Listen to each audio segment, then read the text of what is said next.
start. There we go. That's not too bad. Okay. I think we are on. Got 3 people in here.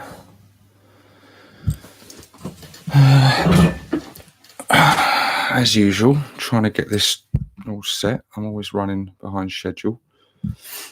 How are we doing, guys? Squig Boss Mad Knobs is here. De Pale Orc got in first, he says. You didn't, mate. Squig Boss got in first. And apparently I can't even form words today. Just give me a moment, guys. Can you guys that's in the live chat right now, just tell me if my mic is working? So if I talk like this, getting closer to the mic, is it getting louder and louder and louder? Can you actually hear my lip ring scraping across the mic? Because I just want to ensure that the mic is working and it's not coming through the standard microphone, because this will give better sound quality. Works just grand. Thank you, mate. Good stuff. I remember, I think the first time I used this mic, only the first time, I plugged it all in. I thought, yeah, the sound quality is going to be much better. And didn't realize that I hadn't actually changed the settings on the thing. So it was still using the standard mic through the webcam, which is all right. It's not a bad mic, but yeah. I think in that video, I was talking about how much better the sound is and everything. And people are watching and going, sounds the same to me. But yeah, this mic's pretty top notch, actually. Hey, Skarner's in here with his new rebranding, Plastic Crack Gaming. I love that title. It's awesome. And yeah, for those of you that don't know, his channel has been expanding out. He's been doing Battletech stuff, quite a lot of that lately. Doing a little bit of Gasland stuff and that. But I think Battletech is his, well, you can tell him yourself, can't you, buddy? Battletech is his love at the moment, and he's getting into it in a big way. So if any of you are into Battletech and you want to check out some content on that, or if you're just curious and you don't know much about it, but you want to see what it's about, then take a look. Because I imagine most Orc players are going to have at least a passing interest in Battletech, because let's face it, it's about giant stompy robots, and that's pretty orky, isn't it, as it goes? You know. Let me just get my shit together. I was running a little bit behind schedule. It's been a bit frantic my end lately.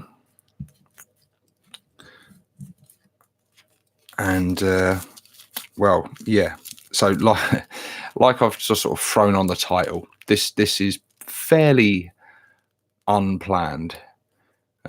Where are you? This is not your hobby room. It is my hobby room, buddy. It's my bedroom / hobby room.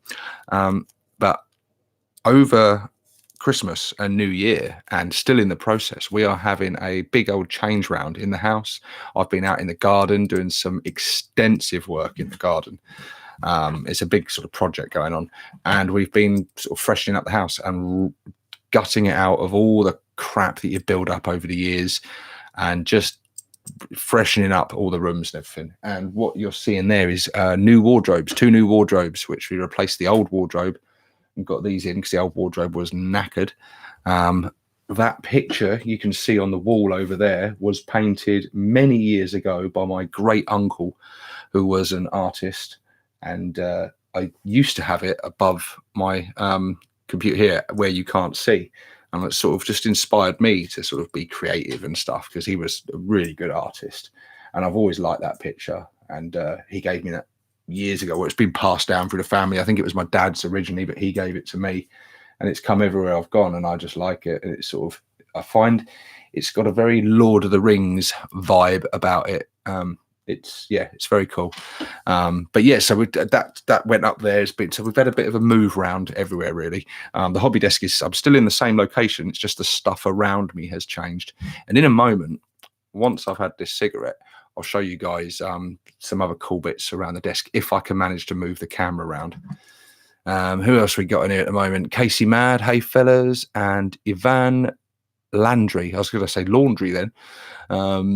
And he says, "Wow, what's up?" Oh, for God's sake. Always the fucking weighing it. I suddenly thought, just as the stream was about to start, I thought, shit, I've forgotten my lighter. And then thought I got lucky. And now I've got the bloody dud one, haven't I? There we go. Do excuse me, guys, while I smoke. I tend to smoke on the live videos because they're live videos. Fuck it. These are relaxed, laid back videos. So it is coffee and cigarette time and a chin wag with my good mates. The Orc 40k Orc community. Good bunch of guys. Smash the like button, you gits. You're what's going on? You're taking Squig Boss's role there. That's what he usually does. I just had a little message there saying that my stream was going a bit off then. That doesn't usually happen. It's saying it's fine now. Must have been a little blip. Let's hope so. We know these live videos can screw us. Plastic Crack says, I'm going to have to call you Skarner, man. I know you've changed your YouTube channel, but you're still Skarner to me, so I'm going to have to carry on calling you Skarner. It says he's slow off the mark today. He's not the only one, mate. As you can see, guys, I'm looking at my picture of myself on the screen here, and I'm looking pretty tired. And there are reasons for that. And this is kind of why I wanted to just do this live video to explain to you guys, as you've noticed by the thumbnail and the stuff, where the hell I've been, what have I been up to. Some of you will be aware because you're members of the 40k Orc community on Facebook, and if you're not, why not get over there now and join? It's the best group on Facebook by miles. Yeah, it's been a crazy time for me lately. I've had health issues myself, which has sort of restricted a lot of my content and stuff and video output, and it's not been up to the same pace as would usually be. And I've been going through these issues for a while now, and I've finally got a diagnosis where I've been diagnosed with ulcerative colitis, which is a form of inflammatory bowel disease, and it's fairly serious. It's not life-threatening or anything like that. I mean, obviously, it could have been a lot worse. I could have had the diagnosis of something like bowel cancer or something, really scary. But it is pretty bad, and it is affecting my quality of life, put it that way. And I've only just started up on some treatment over the last a couple of weeks, and so far it's not made a dent in it. So although I've started some treatment where I'm taking 12 tablets a day, it's done nothing so far. So I'm waiting to see the specialist and see where we go from here, and what can be done to get me feeling better. But also I had a great Christmas, fantastic Christmas break and everything. But just after Christmas, day after Boxing Day, the missus started complaining of stomach pains, and she was in a bad way and everything. And I kind of thought, yeah, she's just got a stomach ache, too much Christmas food or whatever. And I was busy sort of tidying up after Christmas. I was doing runs down to the skip to get rid of all the packaging of all the toys from Christmas. You know how it is, and just getting stuff done around the house basically. So I wasn't really paying her much attention. Anyway, she ended up going down to the doctor's out of hours service later on because the pain was just becoming unbearable for her. They ended up keeping her in, and then she was in there for the next 5 days. And it turned out that after a couple of days of, doing scans and x-rays and just not having a clue what was going on, it turned out eventually that they found out she had appendicitis, and they had to remove her appendix. And also she had a cyst in there somewhere as well. So, yeah, so after a few days after Christmas, she was in for pretty much emergency surgery. And yeah, they went in, performed surgery on her, removed the appendix, removed the cyst, and yeah, and then she was in hospital for a few more days in a bad way, really bad way. And we've got 3 kids at home, so it was busy. It was busy. I was splitting my time between looking after the kids, getting someone to watch them so I could go down to the hospital and be with her in the hospital. And then once she came out, she needed pretty much constant care because she, could barely walk, challenging the stairs, difficulty washing and stuff in the bath. I was helping her and stuff. I was effectively for a week or so, I became her full-time carer. And so yeah, all channel and hobby and everything just got put on hold big time. And it's been like that pretty much ever since. She's recently got back to work though, and she is on the mend now slowly. But just as we thought she was getting better, one of her surgical sort of the incisions where they went into the surgery became infected, and that set her right back. They were going to keep her in hospital. She was having none of it. She flat out refused, said, "I'm not staying in. I'm going home. You can prescribe me what you want, do what you want, but I tell you right now, I am not staying in hospital." And I don't blame her, because hospitals are horrible places to be, aren't they?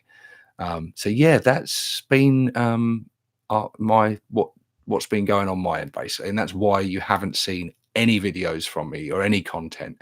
I've been getting in the odd bit of painting here and there. Managed to get a unit of grots finished that I started before Christmas, and been sort of checking in on the Facebook group and things like that. But yeah, in terms of content, I just haven't been able to film anything. I either haven't had the time, or definitely have not had the energy, for the obvious reasons.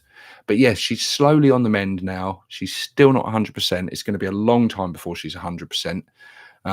Much like myself, going to be a while before I'm 100%. And yeah, life just throws these things at you sometimes, doesn't it? And it's been frustrating though, because from a selfish point of view, I've had all kinds of ideas for videos and content I want to do, and I've got the enthusiasm to do it. But I just haven't been able to, just simply not been able to. Let's take a quick look in the chat, see who's in here. We've got a few people in, 24 people in at the moment. Good going. So we have Sebastian Hovenas. Hello, Stevo. How's the wire going? It's going all right, mate. It's growing. It's getting painted slowly. Progress. We've got Idic Beer in here. Says Nick speaking.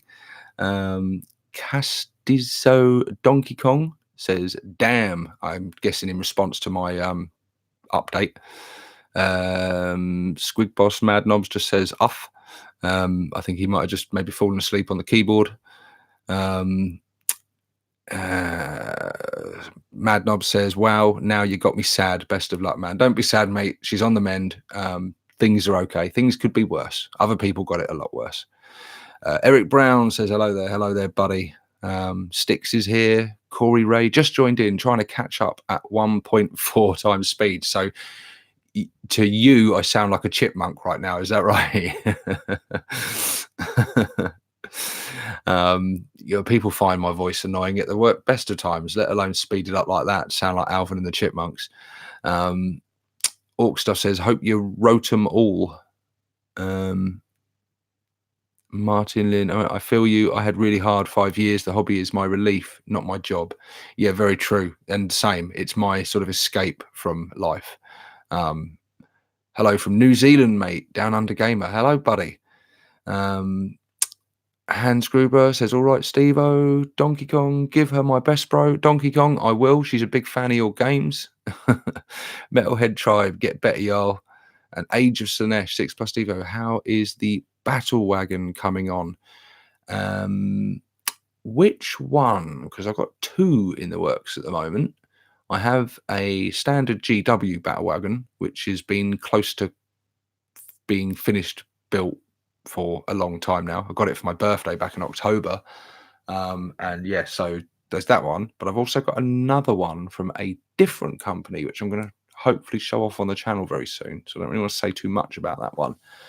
So I don't know which one you're referring to. Casey Mad says, "An old co-worker I worked with had ulcerative colitis. Bad stuff to deal with, man. Hope you get it under control." Thank you, mate. Thank you. Yeah, I've been suffering with it a long time now. Long time. Back when in the summer when I went to Nick's tournament, actually. It had sort of flared up around that time. I've been suffering with it for a few weeks, or at least been particularly bad. I think it's probably been there longer than I've realized. But I was not in a good way then, and to the point where I was really worried actually I was going to have to cancel on him last minute. But I just took a load of painkillers and a load of sort of IBS tablets and things, which just helped take the edge off it for the day. And I had ended up having a great day in the end, and it was all right. But in the morning, the drive up there was excruciating, and I was not in a good way. But yeah, it does get in the way of life, and it can stop you doing things that you want to do. It really can. And it's quite a challenge with work and stuff and just life. It's tough going. It hasn't been fun, and it's been frustrating with the NHS. They don't work the quickest. I love the NHS. They're amazing, and we wouldn't be without them, definitely. And they were amazing with the missus while she was in hospital. The staff and the nurses and stuff, they were honestly brilliant. And I'm really lucky to have such a good hospital, literally so close. And they are good, but they're understaffed and underfunded, and yeah, things run slowly. But yeah, I've been suffering with this a long time, and it's been frustrating because the doctors have been basically, the way I see it, they've been fobbing me off all last year. I went to them several times. They kept saying, "Oh, it's IBS." I said, "It's not IBS. I've suffered with IBS for years. I know the difference. This is something else. This is worse. This is something else." They ended up prescribing me at one point antidepressants because they said it's stress related, and you just need to be less stressed and you're not going to suffer. And I'm like, no, that's not it. That's not it. But yeah, you kind of go, all right, well, I'll give it a go, and then I'll be back in a few weeks telling you that hasn't worked. And I just had to keep doing that basically until eventually they got me in for the to examine me closer with the specialist and that, and then found out what it actually was. But yeah, it's been slow, and I'm not there yet. I'm not on the mend yet. But yeah. But anyway, I don't want to bang on about that too long, because that's not what you watch my channel for, is it? We don't go on the channel to talk about the NHS and inflammatory bowel disease and appendicitis and things like that. But I just wanted to catch you guys up on, like, where I've been and why there has been no content, because I do feel a certain sense of letting people down and stuff in a weird way, especially when you've got I think once you've started making money through things like Patreon and stuff. I don't make a lot from that, but when people are kind enough and generous enough to donate to things like that to support the channel, make it grow, and then in return you don't produce any content, I feel like I'm not giving them their money's worth. And so I sort of, and this is all self-imposed pressure. No one's ever put that pressure on me other than myself, but I do feel that pressure in it. So it does bug me when I'm not providing what those people have paid for, essentially, is the way I look at it. Yeah, but so that's why I wanted to just explain to you guys, where I've been, what I've been up to, and what's going on. But like I say, things are on the up. Things are on the up, and I do have content plan. I am hoping to get a load of videos shot tomorrow, and I've got a few reviews of some products that have been waiting to be reviewed for a long time, and I want to get them filmed and shot. And there's a couple other topics I want to cover and stuff. So I'm hoping to sort of bulk film a few videos tomorrow and then release them over the coming week or two. So it's going to give my channel some content and things. But yes, oh, bless you, Nick. Awesome guy. You didn't need to do that, buddy. Thank you, mate. That's the first time I've ever had one of those, actually. I've clicked the super chat thing and never really understood what it was, or I kind of knew that it was a thing, but that's cool. Thank you, mate. That's massively appreciated. Really cool of you. What else is going on in the chat here? Lots of messages of helping feel better and stuff. Thank you, guys. I really do appreciate it. Stick says 2 wagons equals more DACA. It does indeed, because they're both gun wagons as well. Eric Brown says, well, I'm off to charge my phone. Take care, 6+. Okay, buddy. I'll see you around. Corey Ray, almost caught up, and you almost sound chipmunkish. Definitely Alvin and the Chipmunks. 13 likes, not bad, but still not good. You go get them, Squig Boss. You sort them out, buddy. You're like the runt herd out there, aren't you? And all these guys are the grots, and you're whipping them into shape. Go on, you sort them out. Hey, 6+, how many Orc boys do you think you currently own? I've got about 118 boys now. Was going to buy me a 32 boys mob from eBay, but some cheeky lucky blue git got to them first. Yeah, I don't own very many boys actually. I've got probably about 100, which to non-orc players probably sounds like quite a lot, but yeah, not a huge amount actually, because I don't generally build my army lists around the typical green tide sort of hordes of boys. I do sometimes, and I think 90 boys, 3 squads of 30, is a fairly sizable horde of boys in a sort of 1500 or even a 2000 point game. That's still a fair amount of boys, because I like the other stuff. I'm a bad moon. I like the flashy stuff.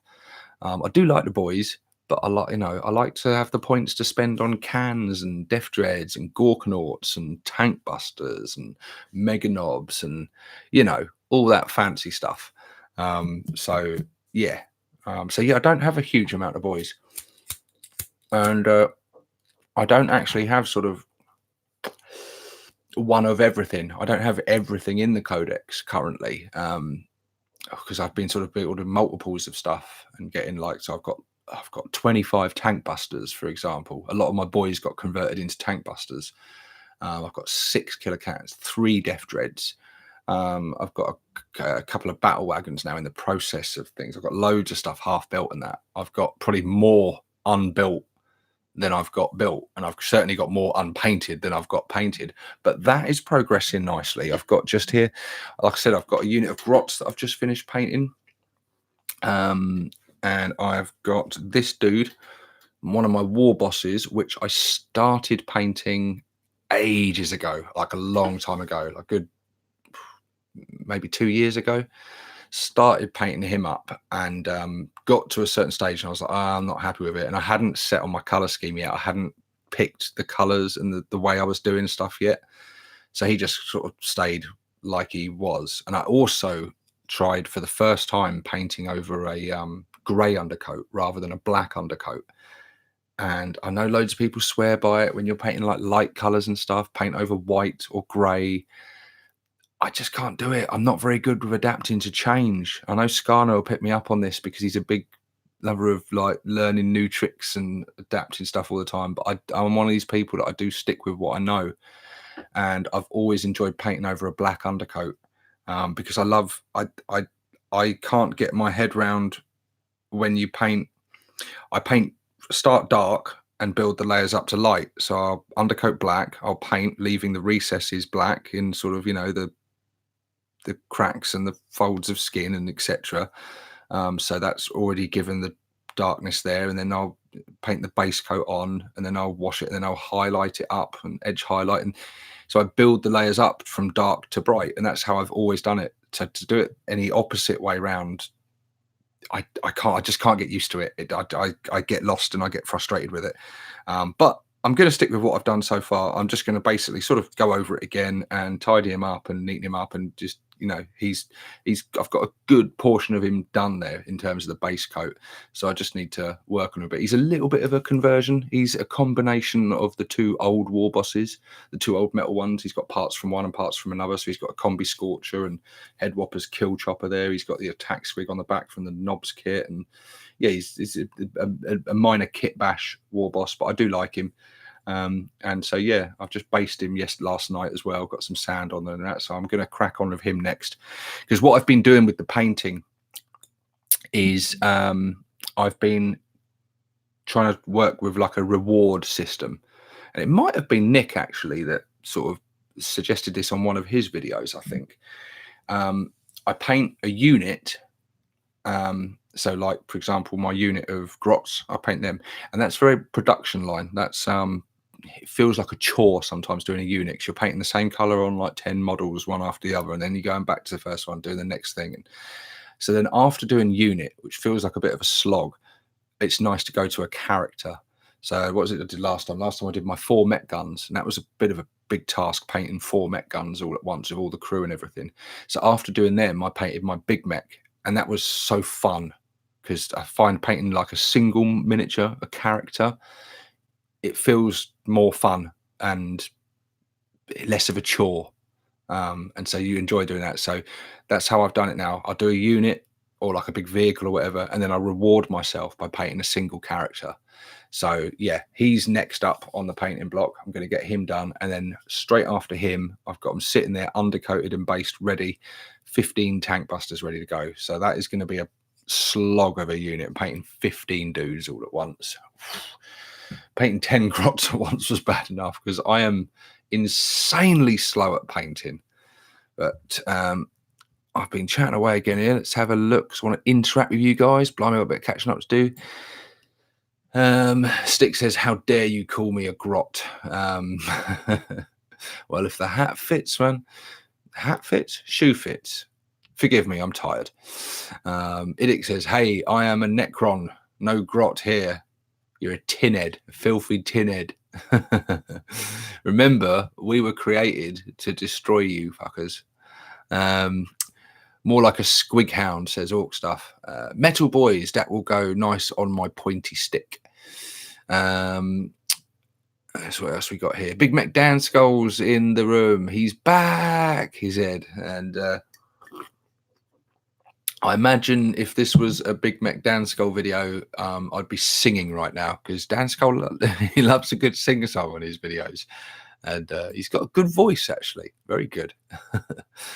What else we got here? Michael Studio. I'm trying to paint my knobs for like 2 years.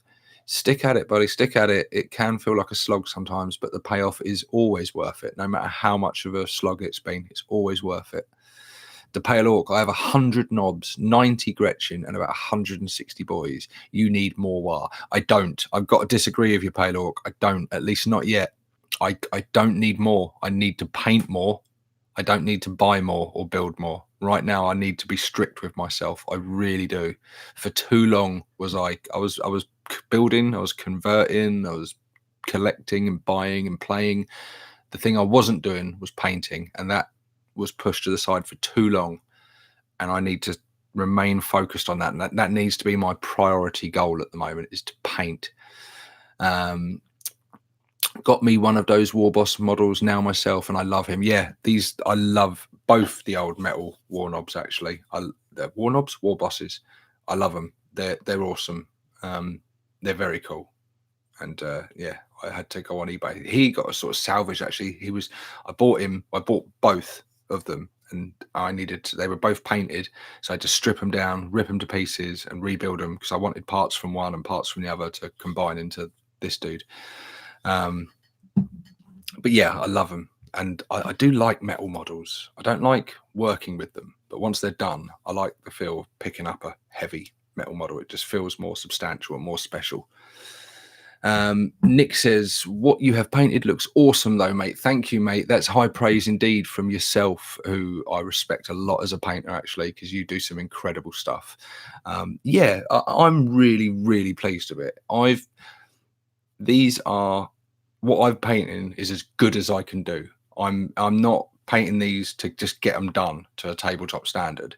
I'm getting these to the absolute best of my ability. So I am really pleased with them. Now, compared to some painters out there, this would probably be tabletop standard stuff. But to me, this is like the pinnacle of my painting, you know. And yeah, I think they look really good, and I'm really pleased with them. And I certainly wouldn't be ashamed to put them out on the table. So yeah, I'm really chuffed. But hence why it's taken me so long, because I'm not just smashing this stuff out quick. I'm really trying to make it look good, which clashes with a horde army like orcs. Sometimes it means it's going to be a slow process. But Yvan Landry says, well, I have a trick for painting, boy. I prime black the body, but I prime the arms, the gun, and the head white. Green is much better on white primer.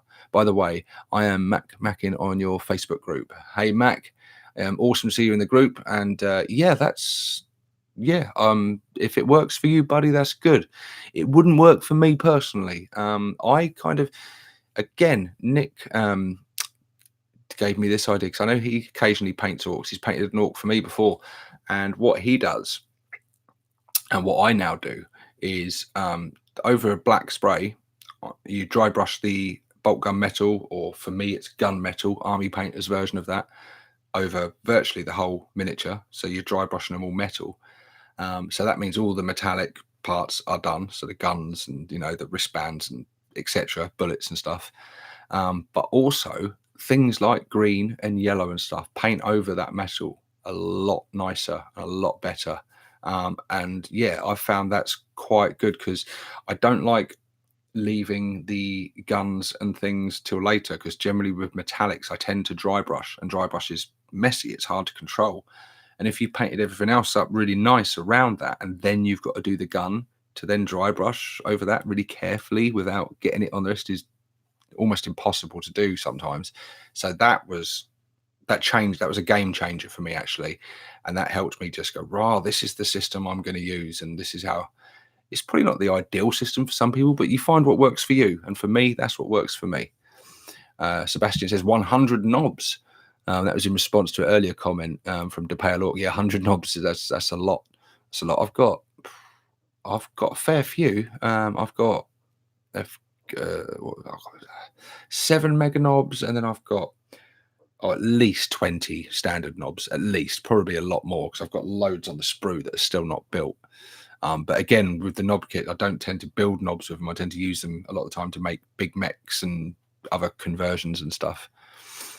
Got to try out the new tricks. Might make life easier for you, says Plastic Crack Gaming. Yeah, I know, mate. I know, and it's good to learn new stuff and that. But also, I want my army to be consistent in the paint scheme. Someone was recommending to me the contrast paints, which yes, they look amazing. I've seen Capitan Morgan use them on his orcs to great effect, and just got them done insanely quickly to a tabletop standard using contrast paints. And I've seen what you can do with them, and they're brilliant for orcs, and I would recommend them to anyone. But I've painted them like this, and if I was to suddenly change my method of painting or my paints and stuff, the new stuff I paint won't look the same, and then it will look like it's different, and it won't look like a cohesive army, if that makes sense to you. So I want to stick to it, and I like what I'm doing. I don't want to change. I like how I'm doing it. It's slow. It takes longer probably than other methods, but I like the results, so I'm going to stick to it, and I'm happy with it. Do any non-orc players watch this channel? Yes. Well, Nick's one of them. Yeah, quite a few actually. Quite a few people. And I watch a lot of non-orc channels actually as well. I watch channels about Tyranids. I watch channels about Necrons.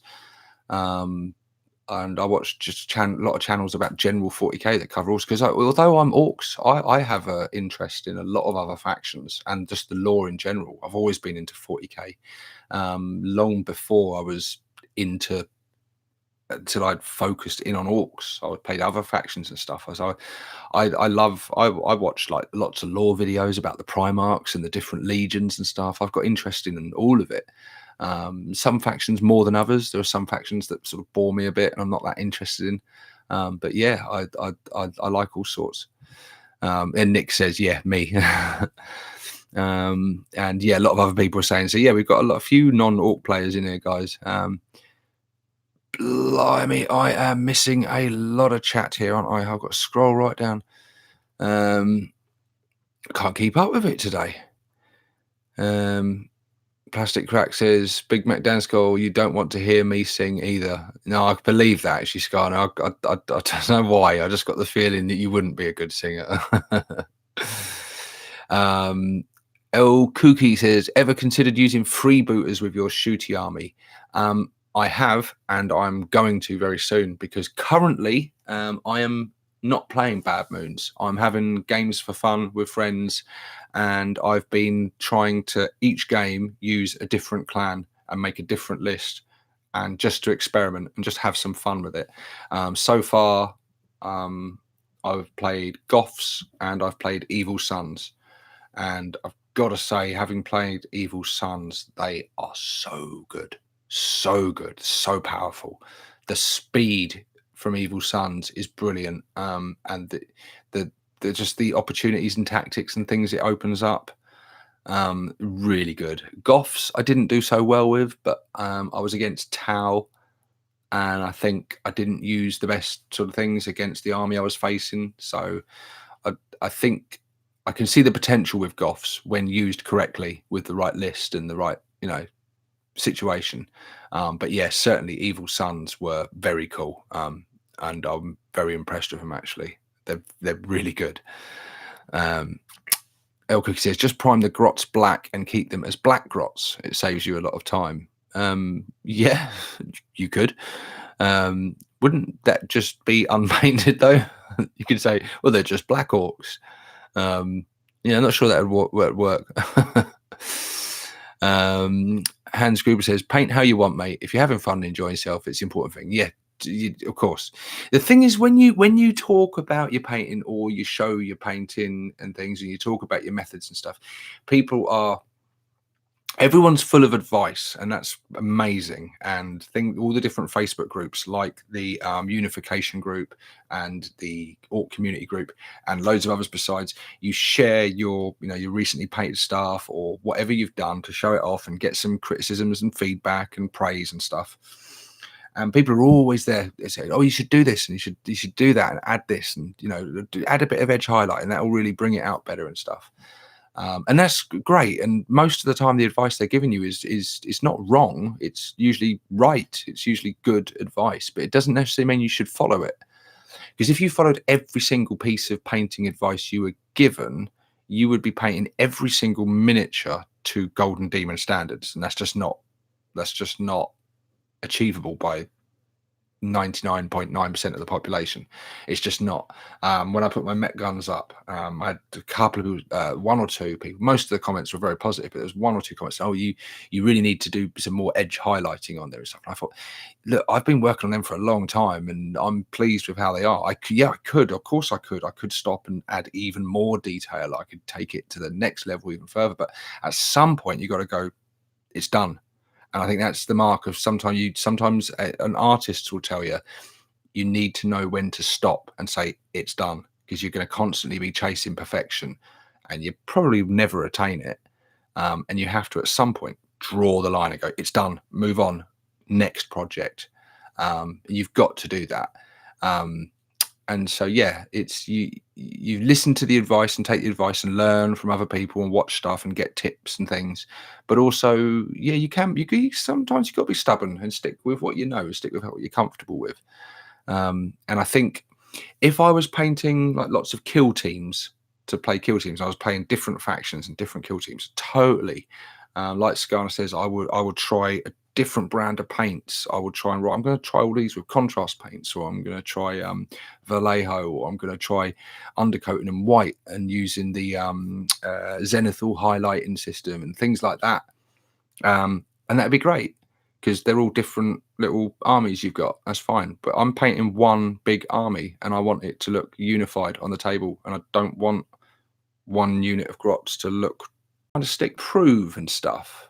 But if you do that too much, you end up going to have to go back to the ones you originally painted, because they're now going to look a bit crap compared to the others, or look different, and you're going to want to touch them up. And so, yeah, it's you got to do what you like, what you do.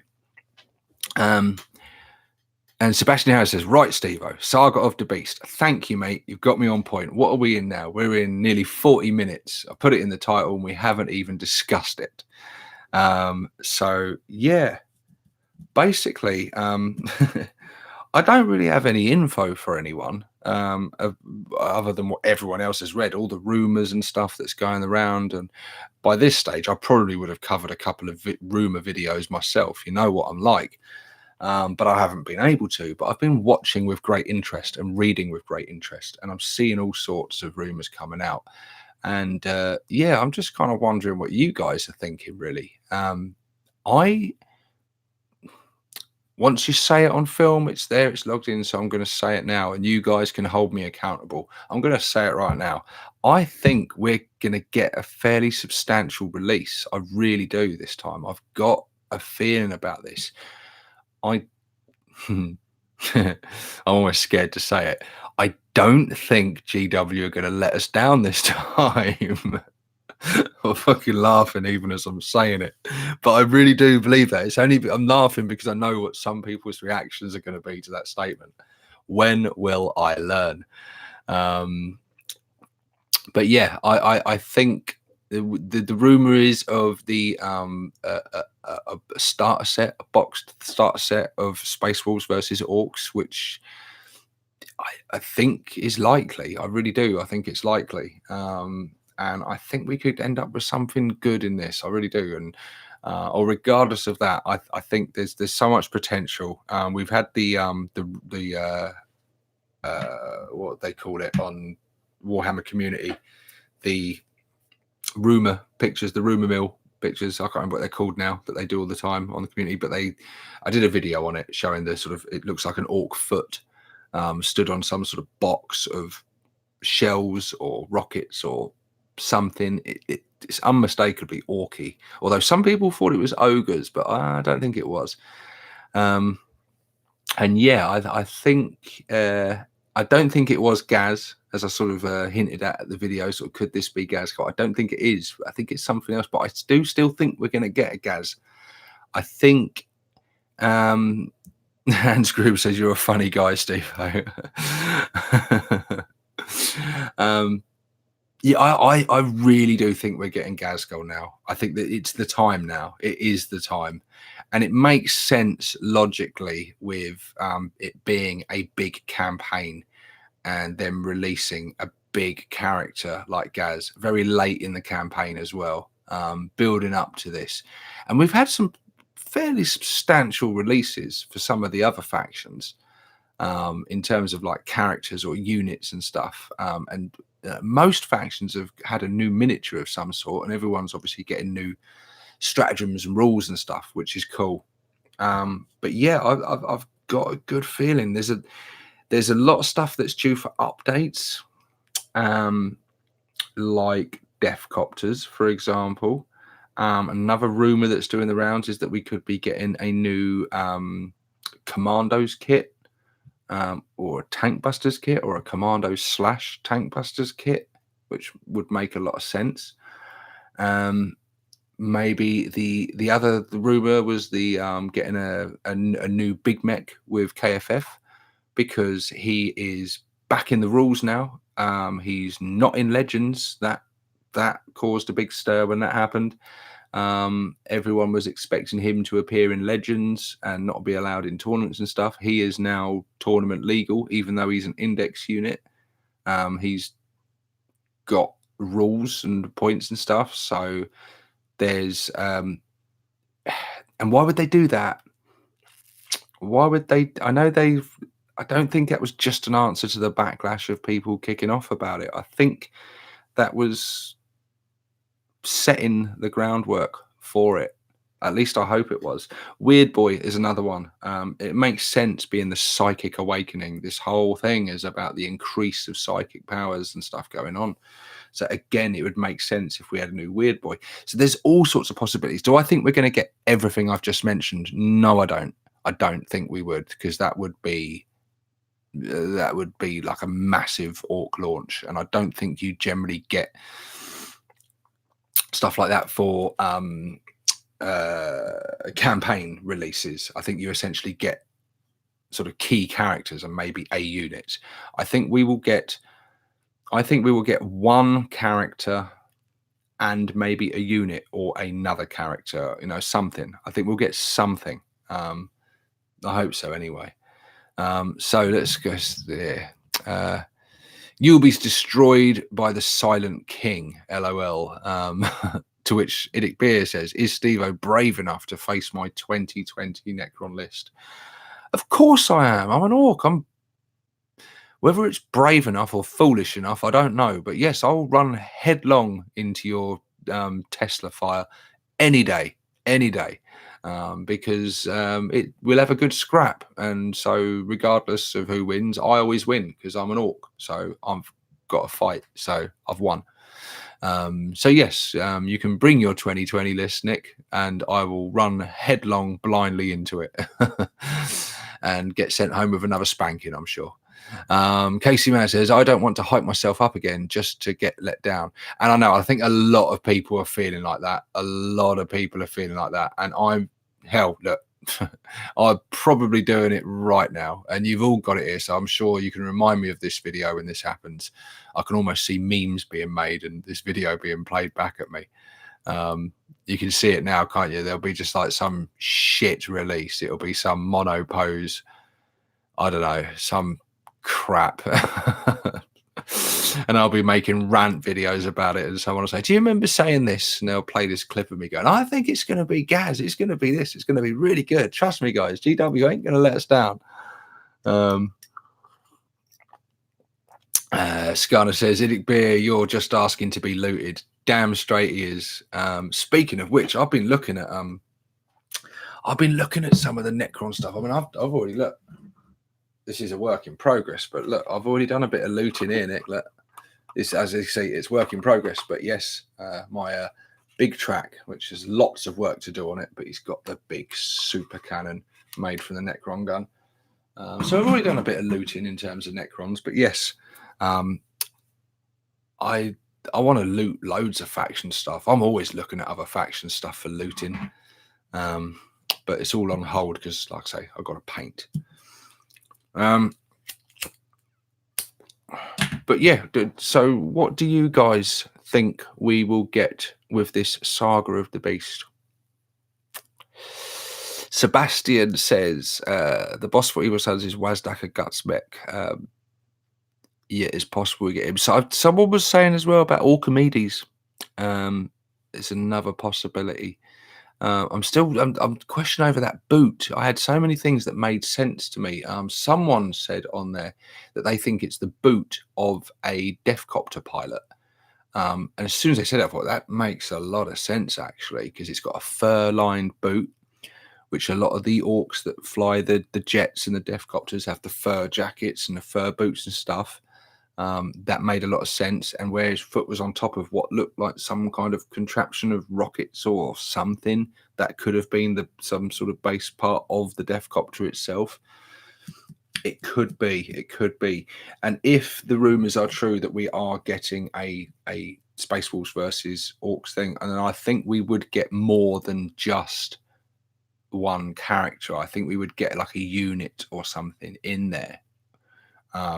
So maybe we'll get like a set of Orcs versus Space Wolves with some new stuff in there, like maybe new Deathcopter sculpts or something.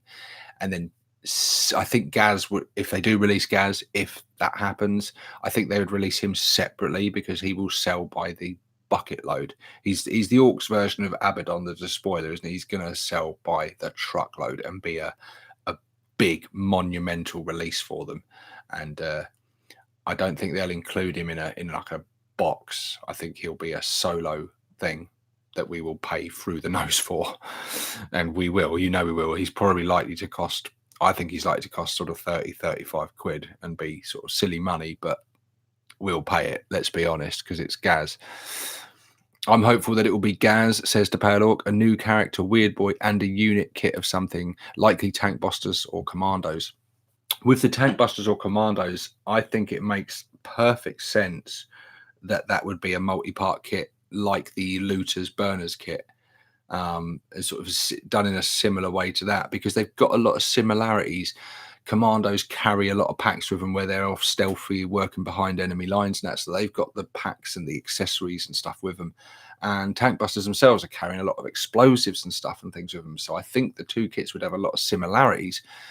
So if I was designing the kit, I would probably go for that and make a kit that is sort of you could either make Tank Busters or you can make Commandos, or you can make one and then you've got loads of bits to convert the other bits, which would be really good. What else have we got here? Daka Flaka Flame, cool name. Boot looks like it might be a little small, maybe a grot boot. Could be a grot boot. I don't think it is. To me, it looks orky. Plastic rack sounds like heresy to me. Thought it'd make a fine truck.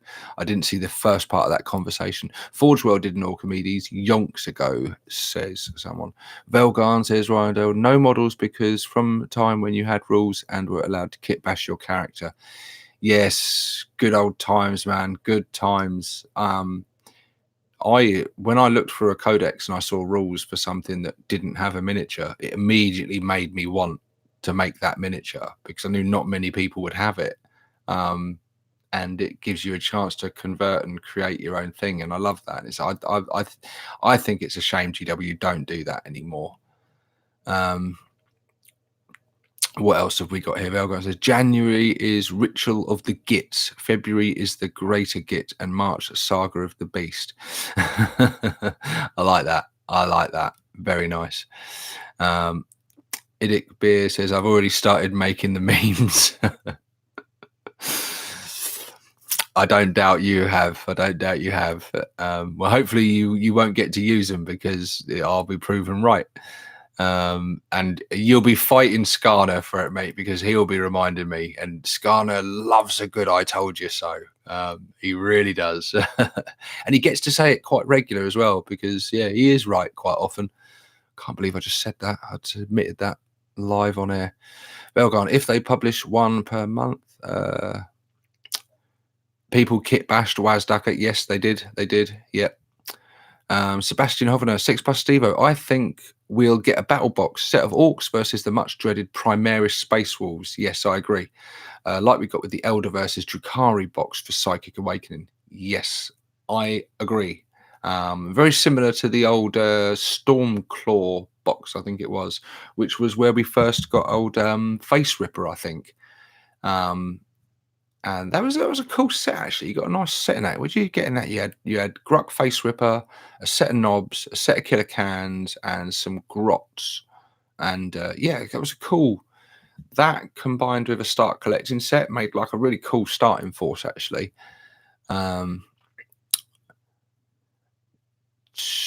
What else we got here? Plastic Rat Gaming says, I think an Imperial agent finally found Steve-O and let off a stasis grenade. Matty Cool says, Grot flying unit, Grot Zeppelin, blimp. Could be. That would be cool. I don't know if we're going to get a new. I don't know. We might do. I mean, the Dark Angels have got some new stuff in their latest one, didn't they? I don't know. I feel more like we're going to get updates. We may get a new character. But hopefully, if they do a new character, GW, if you do a new character, commit to it. Don't do another Gruck Face Ripper, where you bring out a new, really cool character with some good personality, and then just after the campaign, just say right now he's just a standard war boss, because that was a bit of a letdown actually. Because he was the first orc character new character you'd given us in many years. And then just to take him away from us like that, and when we still got the miniature, but he hasn't got his own special rules and that anymore, and his own personality. He's just a war boss, and I felt that was a bit crap personally, because I thought Gruck was a really cool character, and it was a shame that I think he got killed in the lore, if I remember. I'm sure he got killed off in the lore. Someone will correct me in the comments, I'm sure, if he's not dead, if he is still out there going. But if he is still out there going, give him some proper bloody rules. Alexander Warren said, hey, Steve, Happy New Year. Hope you are keeping well. Thank you, mate. Thank you very much. Geordie Thread says, a multi-part war boss kit would be good. It would be better than good. It would be, for me personally, just from selfish point of view, I would probably prefer that over a Gazgol kit, but because I'm not a Goth player, but I'm an Orc player, and he's the prophet of the War, and so I still it's got to be Gaz, hasn't it? Now he's overdue. He's so overdue. Funny story. I killed a monolith with one Slugger Boy round, which won me the game. Yay! Very nice. Very nice. Not easy to do either. Another meme off Scar incoming. Team Megafort says, we love you, Steve-O. Thank you, Team Megafort. And thank you very much. Very nice of you. The Pale Orc, I wonder if it will be a clan-specific one, as in Speed Freaks. Get some Storm Boys, a copter, or some boys in a truck, etc. Yeah, that would be cool. That would be cool. I'm not sure they would do that though, because they're kind of restricting their audience a bit. Then their customer base to make it one clan only sort of thing. And speaking of which, I hope if they do Gazzy, they do something with him similar rules wise to what they've done with Gilliman. In that Gilliman, although he's Ultramarines, he has rules that aura abilities that buff Imperial units as well. Then if it's Ultramarines, he further buffs them even better. And I think that makes sense for Gaz, because I don't think he should only buff Goths. He should buff any orcs around him because he is the prophet of the War. He is our big bad, the big boss. It doesn't get any bigger than Gaz.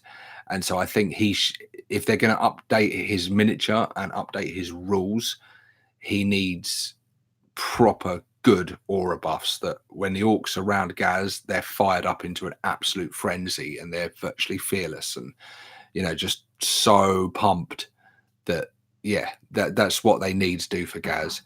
Velgo says 6+ Stevo, Gruck was killed by Deathwatch. You can read a small bit of lore in the 8th edition Deathwatch. There you go. Those bastard Deathwatch killed Gruck Face Ripper. Such a shame. Cool character. Idiot Beer says, right, I can't be seen with the greenskins for too long. Catch you later. Necrons. Peace out, Nick. Go and work on them memes.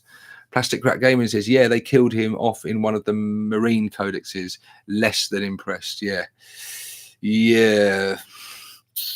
I know that it's difficult, isn't it? Because I know that they say like the lore, people love that the lore and the story's moving forward now. You might not like the direction it's gone in or the things they've done, but people moaned a long time that the lore was sort of just stagnant. Whereas I never saw it like that personally. I see the lore as a setting to have cool battles and stuff in. But if you are going to keep moving the story forward, then inevitably characters are going to die. And that means that characters that you love the lore of or that you love playing potentially face being killed. At least the sort of mid-range characters, the lower level characters. I don't think you'd ever see Gazgul killed because that would be drastic. And I don't think they're ever going to do a 40k what they did with fantasy and just blow up the universe, because that would be tragic on a whole nother scale. But yeah, otherwise you get silly scenarios like what's currently happening with the Primarchs. Like Gilliman's gone off and he's fought Mortarion and both have lived, and then he's gone off and he's fought Magnus and both have lived, and it just starts getting a bit silly because at some point one of them's got to die.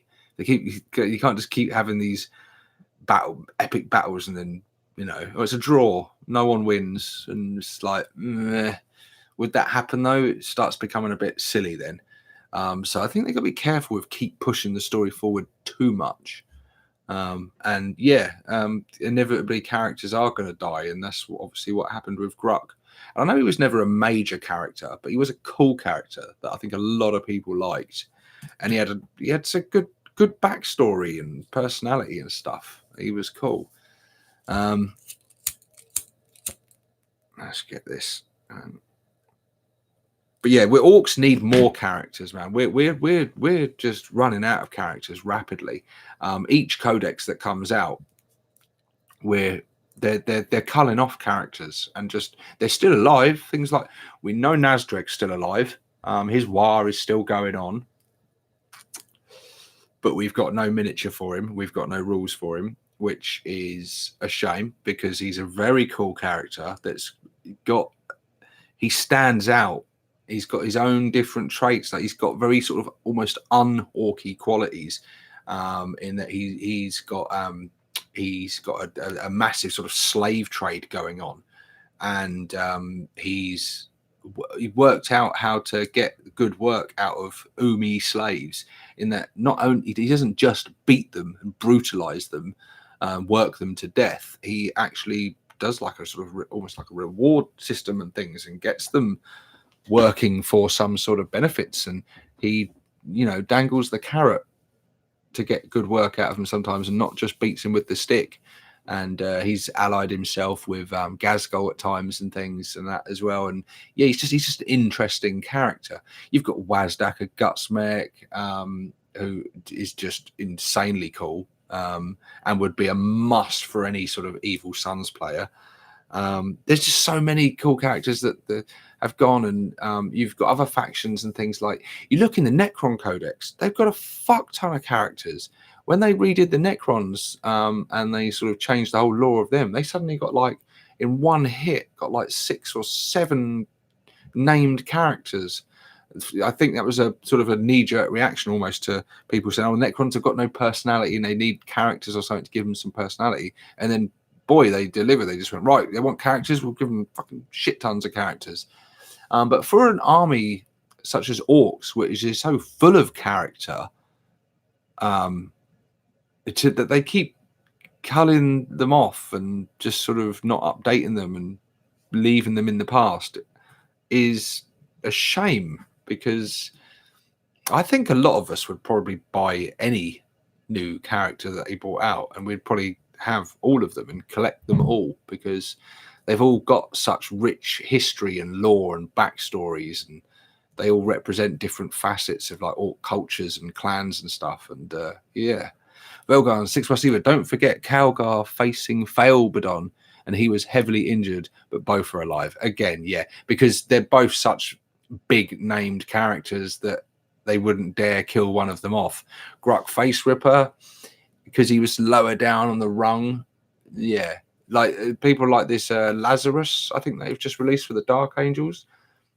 He's a potential character that could potentially be culled off, because I don't think he's up there. You know, he's certainly not up there with like the Lion and Azrael and things like that. But he maybe he will only last for a while, and then at some point he'll be relegated to just being a Primaris lieutenant or captain or something. Who knows?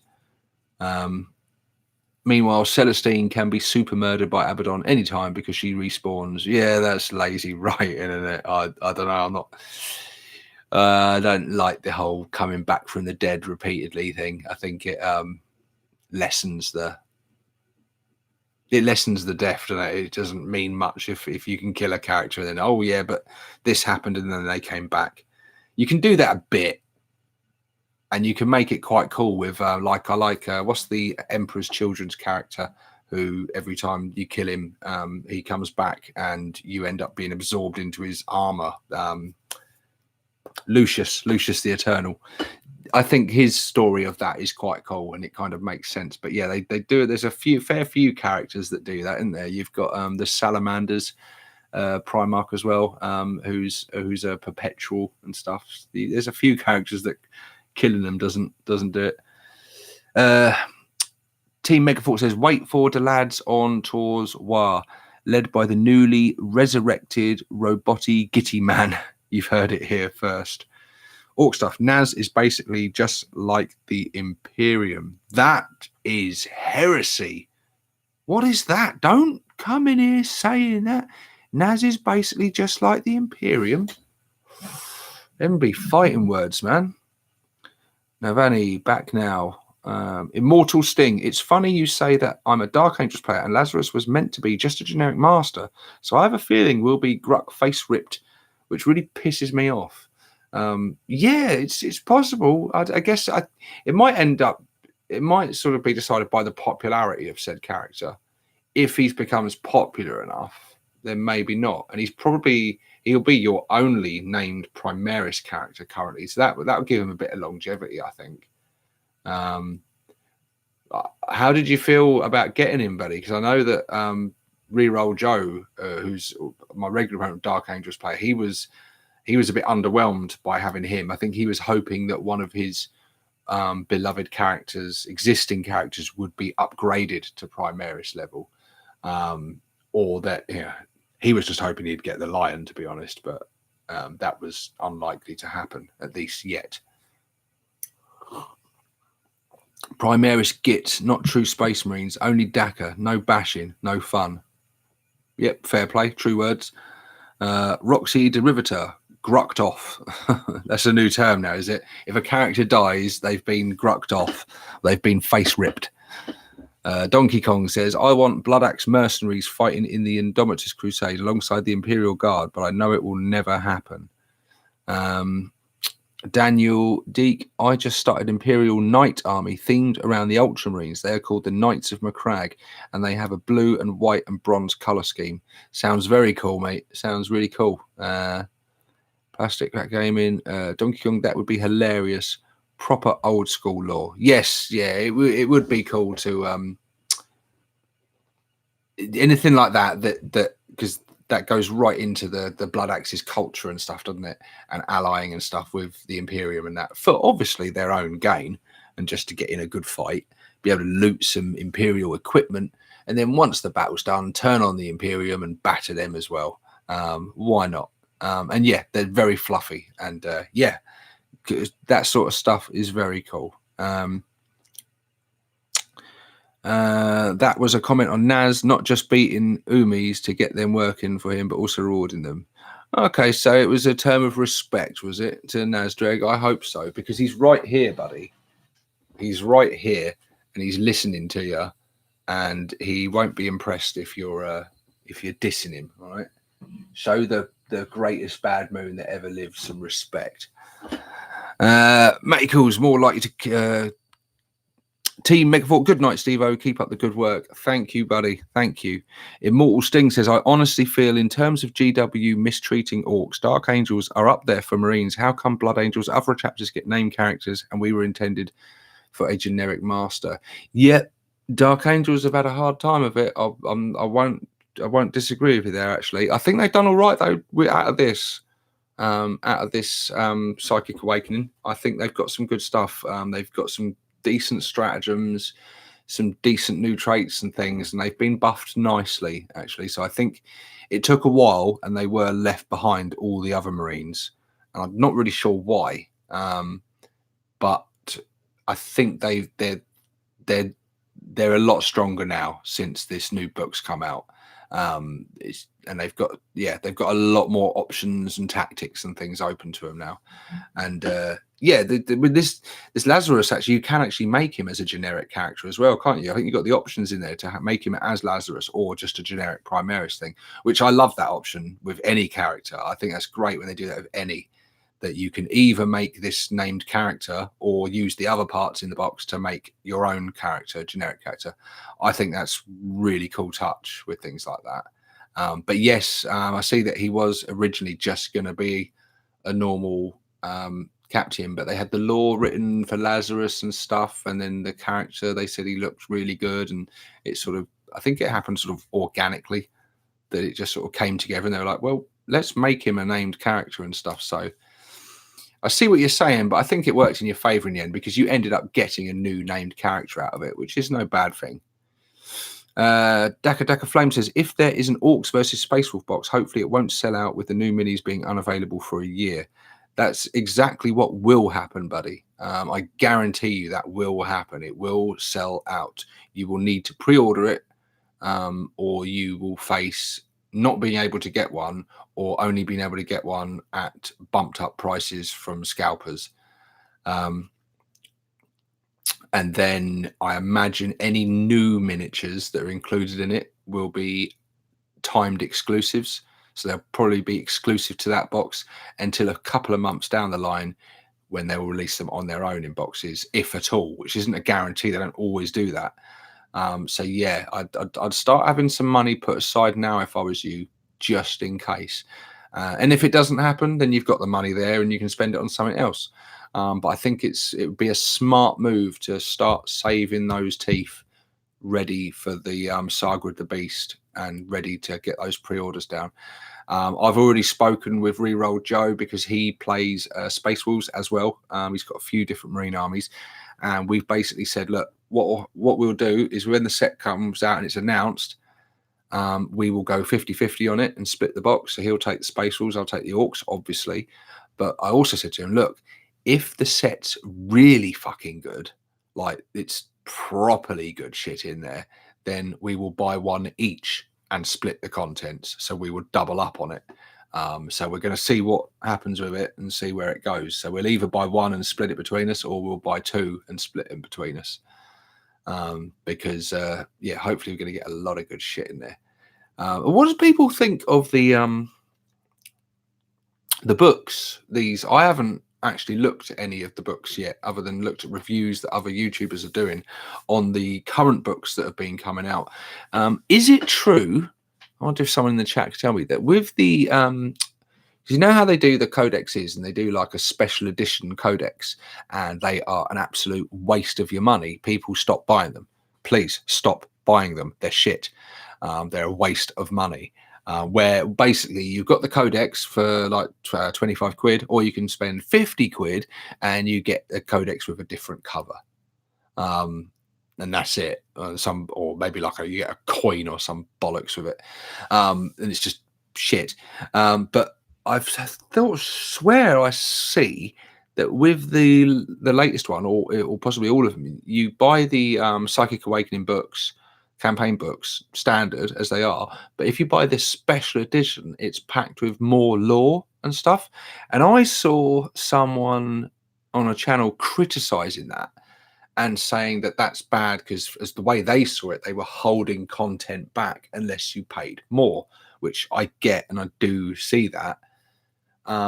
But actually, on the flip side, I think, well, actually, if you are prepared to pay the extra money and get a special edition, at least you're actually getting in that special edition extra content for the extra money you've laid out, which I really like. And that's what I've said for a long time, what they should do with special edition codexes.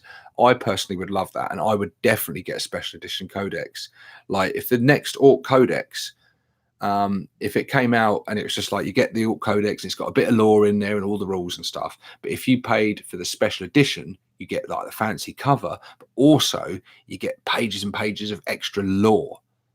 I would love that. And I think it makes a lot of sense because the sort of people that are going to buy collector's edition stuff are the people that are really, really into that faction, and the people that are much more likely to absorb all that stuff and really love that extra stuff. And the more casual players are perhaps less interested in the lore and just want it for the rules. So to me, it makes a lot of sense. But I do see the way people say, like, maybe just don't do special editions at all and just don't hold any content back from anyone. I do see that, but I was interested what you people thought. And is that true? Is that how they're doing these books? Velgun says, on the limited edition, has extra lore bits for some reason. It was confirmed with Faith and Fury. There you go. So, yes, they got extra lore and stuff in there. Okay, so we'll see what this Saga of the Beast book looks like then, because if that is the case, it might be the first time ever that I put money down for a special edition book, because if it's actually got extra content in there and it's got some good lore of orcs and space wolves going at it, and it's got like some good new lore, and yeah, I might be up for actually fronting up the cash for a special edition this time, which I've never done before, because I've looked at them and I've gone, you're not getting 25 quid off me for a fancy cover. You can fucking jog on, GW. No chance. Yeah, Hans Gruber says, I think Dredd liked his special edition codex. We warned him, mate. We warned him. I mean, I warned him a bit, but Skarner really warned him. Like, he spelled it out to him. Listen, he sat Dredd down in a chair in a darkened room, and he stood there with his eyes held open with matchsticks. He had a flip chart. He had a PowerPoint presentation, everything. He's printing it all out there. And Dredd was like, yeah, right, okay, yeah. And then he still went, yeah, he laid the money down. He was like, can't wait to see what extra shit I get. And we were like, I don't know what you're expecting. We told you. But it was funny as hell. What we did get out of it was a hilarious video of him just ranting for like half an hour straight. And I laughed my ass off. It was great. Plastic Rat goes, Skarner says, we did warn him, but he would not listen. Very true, Skarner. We did warn him. What's this? Go away. Stop popping stuff up on the screen. I'm in the middle of a live stream, damn it. Computers, man. Yeah, Dreadwar hasn't released anything for months, says Dave Dog. No, he hasn't, buddy. He has had his own struggles and life and things and stuff going on outside of the channel, which has prevented him from releasing some content. But he will be back. I am confident in saying he will be back. I know he's got some stuff in the works, and I know although he hasn't done sort of channel stuff, he has got some exciting videos and things coming, I think. And I can't wait, really, because it's been killing me, because not only have I not been making videos, but Not many other people have either. It seems to have been a time of year where it's kind of affected a lot of us all at once for various our own personal reasons and stuff. But yeah, it's been a bummer because usually, even if I'm not making content, someone else is. So I've got, so yeah, there hasn't been a whole lot of orc related content to watch. Um, so Dave Dog says Skarner has been out also. Um, well, Skarner's still been making content. It hasn't necessarily been about orcs, but he's still been making content, live videos and stuff. Like I say, more BattleTech stuff, which I've still been watching with great interest. Yeah, and also Green Tide 40k, who is was fairly new to the game, but was making some good stuff. Again, has for whatever reasons not been making content. It's been a shame, but life gets in the way sometimes. Life gets in the way. We've all got our own careers and jobs and families and responsibilities and our own struggles and stuff, and that stuff just does get in the way sometimes. And other things, unfortunately, are just more important than the hobby, which is the sad truth of it sometimes, and that's got to take precedence over it. But yes, like I said, I'm going to be hopefully, if everything goes according to plan, tomorrow, knocking out some videos and getting them filmed, and then over the next coming weeks, editing them and releasing them periodically. And so hopefully there'll be some content on the channel. And of course, as soon as some substantial news hits on Saga of the Beast, I will cover it. I don't care if it's 2 o'clock in the morning and I've had no sleep and I've got an early start at work tomorrow. I will get that video made and cover my thoughts on any exciting news we get, because just got to do it. Because I am excited. Sebastian says, what date do you think Saga of the Beast will release? I don't know. I think it's around March, but don't quote me on that.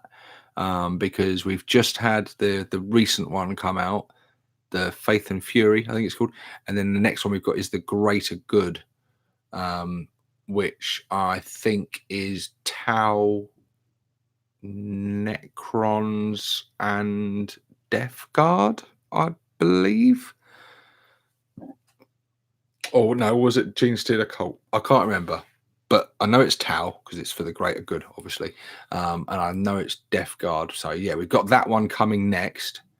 And then the next one is Saga of the Beast. And I think they've been releasing them once a month, is it? Or possibly once every 2 months or something. I don't know. So, yeah, it's a little while off yet, but not that far, to the point where I think we're going to start seeing some substantial, actual, hard evidence and news of some of the stuff, and they're going to start sneak peeking things, and maybe something will get leaked and then they'll have to reveal it officially. But yeah, it's not going to be long before we see what the releases are going to be, and then we can decide whether we're going to buy it and pre-order it. Underdog Painting says, I might do an update video on my Orc Force. Finally painted up my starter set. Good, Underdog. We'd like to see that, definitely, because your painting is very good. And yeah, I'd be very interested to see that. Yeah, do it, man. Do it. And yeah, if you're making Orc-related content, we'll be watching. You can bet your ass on that, because we need more Orc content. Scarner says that would be cool. Orc Stuff says, yes, Scar, what happened yesterday? Yes, yeah, what did happen yesterday? He teased us with a live video, didn't he? 2 o'clock in the afternoon. I couldn't have watched it because I was at work, but I thought, oh, I'll watch the repeat of that when I got home. He says, created a live event for Sunday and made it private for now. Okay, so you're just playing around with it and things. I've done that before as well. Said it and didn't realize I'd made it all public and people were queuing up to watch it and stuff. And no, I'm just mucking about with the settings and things. Hans Gruber says, looking forward to the sleep-deprived Steve-O review of Saga of the Beast. Hopefully I'm recharged by then, mate. I hope so, and feeling better as well. Hopefully I'm on some sort of stronger medication, and I hope they give me the steroid treatment that I think is what I need, and I think is what they're going to give me. And that will improve me and just get me feeling a lot better. Velgarn says, 6+ Steve-O, you are forgetting Ritual of the Damned after Faith and Fury. You're right, I am. Greater Good is probably Tau overall, since we had 2 stories of Tau lately. You are right. Yes, so we've got you're forgetting Ritual of the Damned, After Faith. So I'm getting all the names mixed up. There's so bloody many of them. So the one right now is Faith and Fury, right? That's the one that's just come out. Is it? I don't know. I'm getting them all mixed up. Like I said, I'm tired. I know that Saga and the Beast are going, because we're the fifth one, aren't we? And the last one, I think. But I could be wrong. I really should have done my research, shouldn't I? But hell, I haven't had much time. One about Shadow Sun getting ass blasted by Death Guard, and another one of Gene Stealer starting uprising only to face Imperials using Tau weaponry, and with a small book about the greater good. Cool. Yes, they've been releasing some of them stories on the Warhammer community, so I did look at those. You actually got 5 likes for not turning up. Orc Stuff says to Skana. Yes, one of those likes was me because I clicked on it at work and I was like, oh, hit a like on that. So yeah, that's impressive, man. You get the that's probably because bloody what's his face was in there yelling at people saying hit the likes, people, even though Skana wasn't there. Hilmar Frodel says one of them was from the Tower perspective versus Death Guard. Corey Ray, Ritual of the Damned is the new one. Okay, that's the new one, Ritual of the Damned. So then you are forgetting Ritual of the Damned after Faith and Fury. Okay. So we've had Faith and Fury. Now we've just had Ritual of the Damned.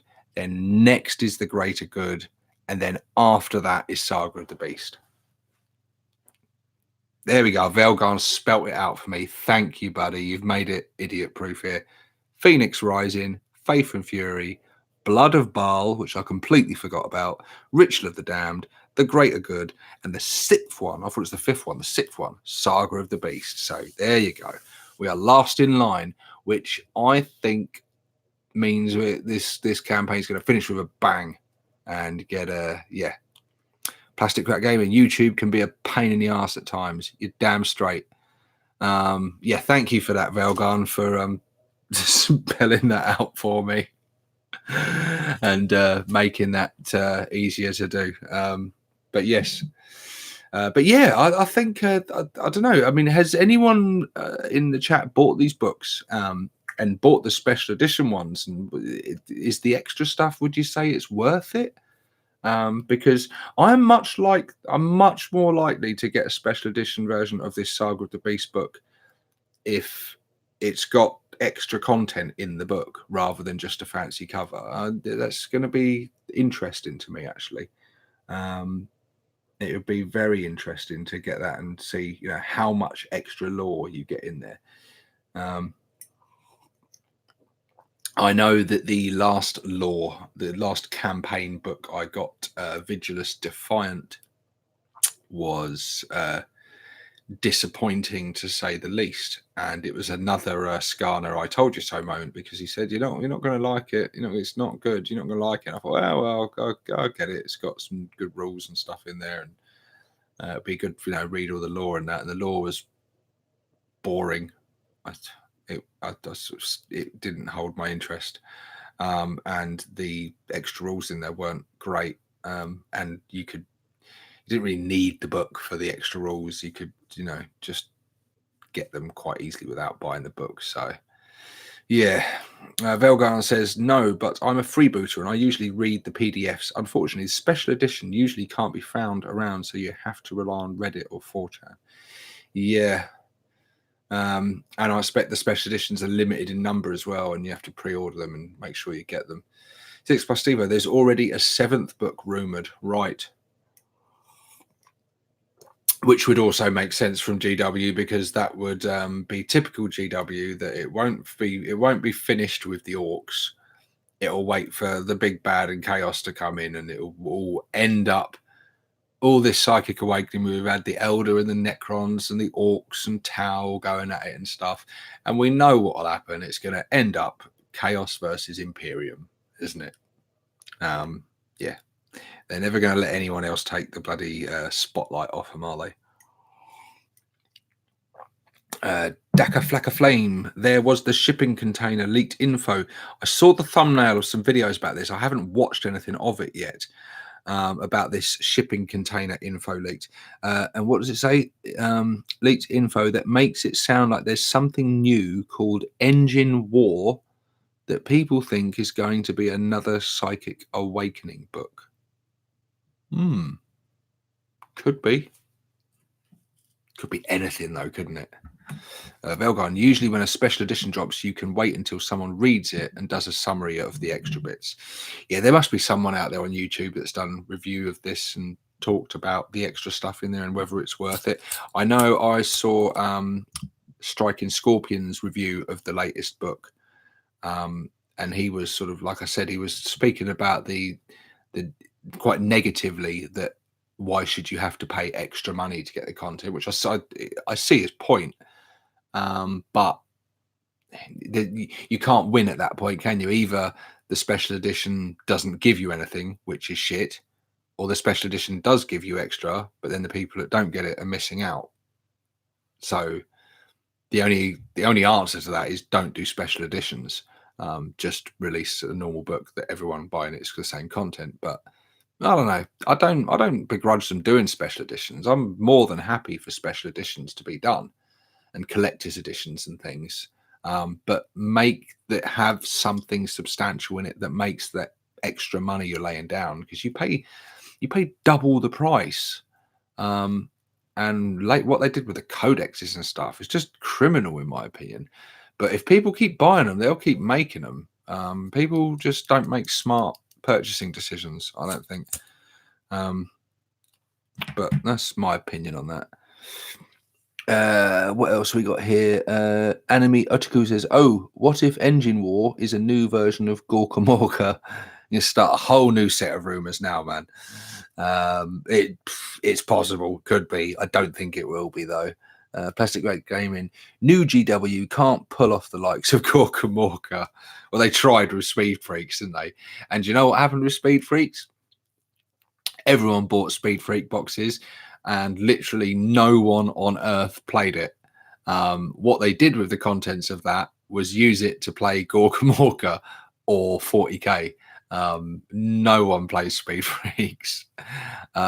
It's literally people just bought the box for the miniatures and the terrain and stuff, and it is a cool set in that respect. But yeah, literally all they did there by releasing Speed Freaks was increase the longevity of Gorka Morka. Casey Bad says, I played it with a laughing face. Was it good, Casey? Was it a good game? Did you play it more than once? Redsco, if people keep buying the special editions GW, keep making them. No point complaining about stuff. Look at the fuss over the Horrible Sisters dice, and they sold out. That's it, guys. That's it. And the only way companies listen to you, they can make forums, they can have customer care, they can do the stuff, they can interact with the community, they can do all of that. But if the stuff makes them a fuck ton of money, they will keep doing it. They will do what makes money. So the best way to vote, best way to make your opinion heard is with your wallet. If they release a miniature and you don't think it looks good or you think it's overpriced, don't buy it. And that's the best way. That's the only way they're going to learn. Throw money at the good stuff they do. Keep your money held back when they do something shit. That's the best advice I can give you. And that's how we're going to see GW change. That is the only way we will see them change.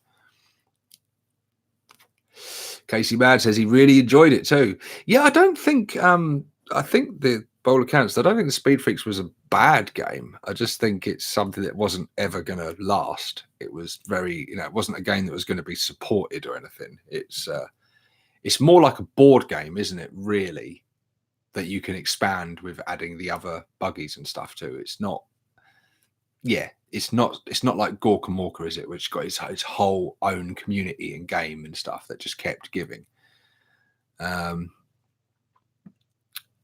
And Casey's man says, yep, he's played it several times. Oh, good for you, man. I stand corrected. Donkey Kong says that better be tobacco, Stevie boy. It is, mate. It is. I can attest to that. Yes. Yes. Original Gorkamorka is perfect. No new edition is required. Yeah, but a reprint would be good. A re-release would be good. New miniatures would be good. You wouldn't need to change anything in it. I think a lot of Gorkamorka players would agree with that. Don't fuck with our game. Don't change it. But a re-release with some new things in that would be cool, or expansions even to it would be cool. And I think there's a market out there for it. I think there is. It's one of their specialist games that has still got a thriving community. Big Mech Dan Skull, I was just thinking I need to get my Speed Freaks box finished. There you go. I think, yeah, and I imagine a lot of people have got Speed Freaks box games probably still wrapped in the cellophane. All right, got to go to bed now. Sweet orky dreams from me, and remember, wah.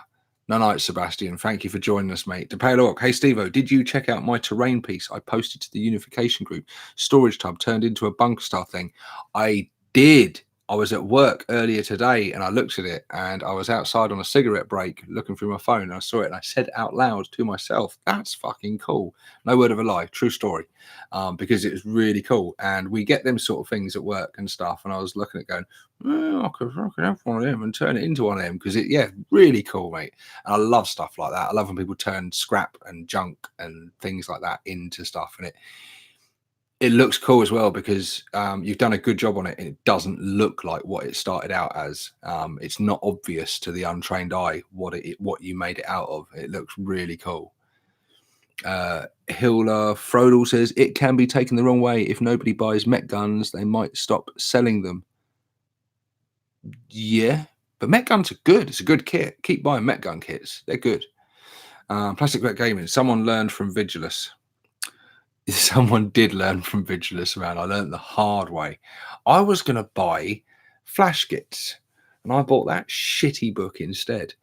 Good game if someone will not play 40k. Yeah, I imagine it's a much better sort of more entry level game. It sort of looked like I've skimmed the rules of it and stuff and looked at it, and it looked like it's got some similarities to Gaslands in the way of the sort of the turning and the way you put the thing out in front of the vehicle and see where you're going to move and turn and drift and stuff. So yeah, it looks pretty cool. But I think Gaslands probably looks better for that style of game. And so I think it was sort of a Speed Freaks, at least from just an outsider looking in, not having the experience of having played it, looked to me like a bit of a sort of it was a halfway between Gorkamorka and Gaslands, but not as good as either of them, I think. Plastic Crack Game says, love minis, looking for a good game, get your hands on some Battletech. There he goes, waving that Battletech flag again. The Pale Orc, it exploded on Mel's Terraniacs group, heaps of shares and comments. I'll post pics of the others as I do them, and hopefully get to a tutorial about it. Cool, good stuff. Brandon, I had a message retracted there. I don't know what you would have written in there. Must have been a link or something, man. It might have thought you were spamming, maybe. But yeah, what are we running on now? An hour and a half, blimey. Well, guys, anyway, I think we'll bring it to a close here. Like I say, this video has been pretty much a video about a lot of nothing, really. Just some, like I said, some laid back orky chat. I just wanted to get on here, do a live video, announce to you guys that I'm back. And slowly but surely, hopefully I'll get back into a normal release schedule of videos and things. And you'll start seeing some more content from me. It probably still won't be up to my usual pace of uploads and stuff, because things are still progressing slowly here. And, you know, Mrs. is still in recovery and that, and my health issues and work is busy, etc. All that stuff. Got a lot else going on besides the channel. But yeah, as anytime I can and I'm able to, you can bet your ass I will be making videos, because I love doing this and I love you guys. And when I'm not doing it, I miss it. I miss it like crazy, because this is my thing. It's my thing that I love. and it really, I love it. I love it. I really, really do. And so believe me, if I'm not making videos, just know that I want to be making videos. Matty Cool says, thanks, Steve-O. So good to hear from you. Thanks for the live video. You are welcome. Thank you guys, all of you, for joining me, because it's been really fun. And I'm buzzing now to make some content tomorrow and get some videos uploaded. So over the next couple of days, hopefully you'll see some content. Yeah, I'm just going to go now and stop rambling on. This is 6 Plus Steve-O signing out.